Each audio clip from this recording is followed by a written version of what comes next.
Hey guys, what's going on and welcome to Season 4 of the Watford Rebuild. If you guys are enjoying this sort of mini rebuild series, then be sure to smash the like button below and do subscribe to the channel. But let's get into this season, and trust me, this one is going to be quite a tricky one. So let's kick things off then by just sort of going through what we've got to spend. The main aim obviously is to strengthen that back lineup. That is pretty much the area which is causing the most issues in this team. We need to strengthen it up. 54 million is enough to possibly get us one, if not two centre-backs of decent quality. So far, though, it is quite tricky because we are in the Premier League, but we're quite poorly placed. Mid-table, we're not in the Champions League. We're not even in we are in the Europa League now because we won the Conference League, but not many players are attracted to a Premier League team that are finishing 10th, 11th place and only got Europa League because of the Conference League. So although we've got 54 million, that doesn't mean we can go out and sign Guardiol, for example, because he's not going to come at all. But what we did go and do is sign Diego Carlos, obviously a player who is slightly older, and that is why we only paid quite a little figure for him, as you're going to see at the end, as we do go over the transfer window sort of review. But this guy, honestly, is quite good. You're going to be getting 15 tackling from him. He's reasonably quick as well. Quite good height, good strength, good fitness, good bravery, good aggression. And the only reason I got him in mainly is because Premier League experience, not only Premier League, he's just an experienced defender. It's sort of like Chelsea's Thiago Silva signing.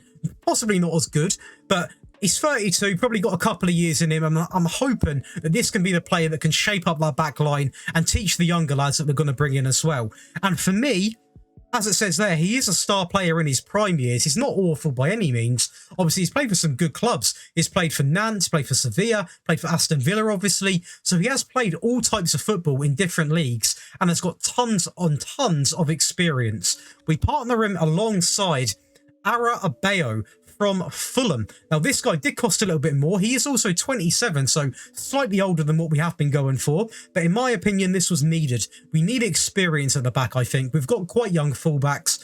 We need two disciplined centre-halves that can really, shape up the back line, work well together, and hopefully push us from finishing sort of 11th or 12th. Get us into the top 8, get us into the top 6. It's exactly what we need, and I'm hoping this partnership can be exactly the thing that fixes all the issues we're having at the club. Now, again, this guy has got fantastic attributes. He's already got a 4-star ability. 14 tackling, 16 pace, 15 acceleration. Everything else is quite average, to be honest. Good marking, though, to be fair to him. Good passing as well for a centre-half. He is pretty much where he's going to finish in terms of growth. He is there, obviously being 27 years of age. But this is very, very good for this Watford side, and trust me, as soon as I filter my best 11, I'll be very surprised if these two don't instantly get into the team. And the last signing is going to be Ilic, obviously from Verona. Now, there were several midfield targets I wanted, but this is the only player I could really attract. Now, I've got this guy in for a couple of reasons, really. He's better than some of the players we've got in terms of backup. Also, there were a lot of injuries last year, guys. When I looked at it, I should have shown you it, but there were a lot of injuries going on, and midfield was the area that got targeted. It really did get targeted. It wasn't pretty at all, and it was something which I'm definitely looking to try and fix, because we need depth in that area, and this guy was one of the better players that were somewhat interested in joining the club. And that is going to be this transfer window sort of done. That is obviously going to be the 4th transfer window. By now, you'd like to think we're getting somewhere, but this is probably the toughest rebuild I've ever done. I don't know why I'm finding it so difficult. Usually by the 3rd or 4th season, we're sort of seeing us in at least UCL football. But Diego Carlos cost us 6.75 million. Obviously, the star man from Fulham, I am going to call him a star man, 35 million. So a little bit more expensive there. And Ilic from Verona were 19.2 million. So we're spending big money. We really need to see some results now. And this is going to be the team going in to what is going to be Season 4. We are going to stick with this formation one more time. If it doesn't do us well, we are going to switch it, because that's the only reason why I think this isn't working now. Because after adding the additions of Diego Carlos, obviously Arabayo, and also Ilic, who, by the way, all 3 of them get into the starting 11, this team here is easily top 8 quality, and it will surprise me genuinely if we don't get inside of that top 8, ideally top 6. So let's get into the 4th season and see how we do. Right, guys, unfortunately, there's no smiles because the results are absolutely abysmal. I really don't know what's going on with this system. I have quickly just looked to change the tactic as well, so I'm going to show you that going forwards. But this is definitely one of the most difficult rebuilds I've ever done. So anyone in the comments that is still watching, please do leave some players that we can potentially sign. Please do take into account, though, that obviously this is the situation. We're not going to be able to attract too many world-class players. We've been given 78 million to spend, so that's very fair in my opinion. But no, it's really bleak. I mean, Europa League, we lost in the semi-final against Leeds, a team which I feel like we should be beating. 11th place in the Premier League. I mean, Manchester United and Tottenham also fallen out of the top 7, which is pretty strange to see as well. I really don't know what's going wrong here. The FA Cup, we actually got knocked out to Nottingham Forest, a team which they're not even in the Premier League, I don't believe. They're not even in the Premier League. So, again, shocking there. Carabao Cup, lost in the 4th round against Newcastle. A little bit reasonable, because obviously they did actually finish 3rd in the Premier League. But it's not good at all, guys. We're still the 7th worst. I believe we were the 8th. So even with 2 new centre-backs, I mean, we only gained 1 position in goals conceded. We're not scoring enough goals. You know, they're practically the same stats. It really is not a good time at Watford at the moment. João Pedro, the top goal scorer. Sarr with 17 assists. So, again, that's reasonable. But, again, it's not great.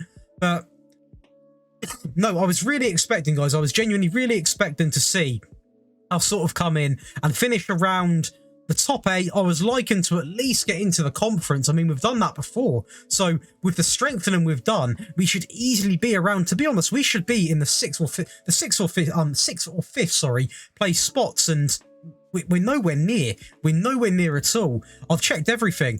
For staff, we're quite well balanced in staff. We've got manager, assistant, obviously I'm the manager, head of development, we've got the coaches, we've got performance analysts, we've got everything stacked out to the max. So that's not the issue. We've got a decent team. It's either the tactic or the players, guys. So, you know, any advice, do comment below, because this series is going to go on until we win that Premier League title, and hopefully we can make that happen. But so far, we seem to be going to a high, as in, you know, getting to the Conference League, which is a big, you know, achievement. Obviously, we won that, and that was dropped again, which is very surprising. I thought after that, it would have been going from strength to strength.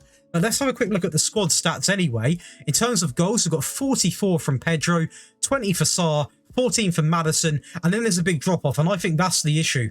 That's the issue there. If you look at this here, you have got 44, 20, and 14.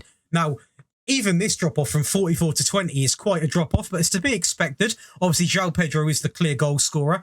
But to drop off from that to then 7 to 6, that's where the goal issues are coming from. And assists aren't going to be too pretty either, because there's not a lot of goals. Obviously, we're going to be looking at Sarr and Christiansen. He's obviously one of our fullbacks, so I do want to be seeing more from the attacking players as well in terms of getting assists. Maddison with 15, 11 for Ramsey, McCallum with 6, and then it just drops off. So quite a disappointing season even for that. The data hub's going to be quite ugly, I imagine. 1.74, 1.50 is absolutely abysmal. When, when your stats are so close like that, when you've got a 1.5 goal conceded per game to a 1.74, it's always going to be tight. All your games are going to be tight. It's all going to be difficult. And that's exactly what it was at the end of the day. And if we go into our schedule, it's going to be quite ugly, I imagine. So let's break down some of these results then. So we're going to be looking at, we'll go over the shock ones because, you know, they're the ones that matter. Obviously, we lost to Leeds up in here again. It's gutting. It really is gutting. Are there any standout ones which really do hit me in the face? Obviously, we won a few games here. I mean, we beat Manchester City. What is it with us beating Manchester City, but finishing 11th? I mean, come on. What team did City play here? Let's have a little look. Kuleveski, Gnabry, Silva, De Bruyne, Kimmich, Rodri, Mendy, Laporte, Diaz, Rinch, Baku, Palmer, Ake, Cancelo. Where is Haaland? Where is Haaland? Man City. Okay, so why is he not in the squad? Why is he not in the squad then? Why are they playing Kuleveski up front? Was he in the squad? Well, no idea why he's not in the squad anyway. That shows how strong their team is. Fair play. 5-0 against Olympiacos. Obviously the 2-1 there. 8-2 here. Southampton 0-0. Chelsea 1-1. A lot of these games were close, even against the big teams. I say big team like Palace, but Liverpool 1-0 there. But no, a lot of these results, guys, are very, very bad. I'm going to let you look at them as I scroll down very slowly because there's too many bad results to mention, to be honest. This is shambolic. But look at this here. That's an awful month, that is. I mean, 1, 2, 3, 4 losses, 2 draws, 2 wins. Went through on pens there. I mean, drama upon drama. Do you know what? There's not even a game, really, I genuinely want to watch. I am that embarrassed of how this season has gone. It's absolutely awful. Absolutely awful. There's nothing really to take. Obviously, we'll look at it again. We didn't even... If we won the Europa League and finished 11th, I wouldn't really mind because we'd still got Champions League, which would be massive for a club like Watford. But 11th place, it really isn't great. It's really not great at all. And... I mean, going into what is going to be the tactics page, I'm going to be looking to switch now to this Spalletti 4-3-3, obviously a tactic which I did make about a couple of weeks ago now, and I'm hoping a 4-3-3 possibly can change exactly what's going on at this club. I don't know why. Maybe things have gone wrong, to be honest, obviously, when Davis has stopped playing up front. Maybe that's what we need. Pedro was doing fine out on the wing.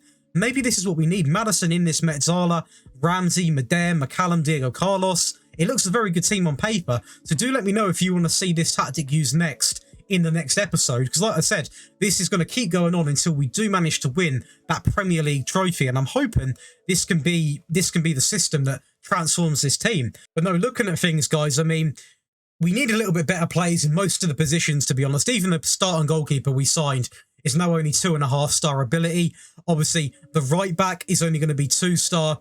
We have got a slightly better one, though, I believe, who could be 2.5.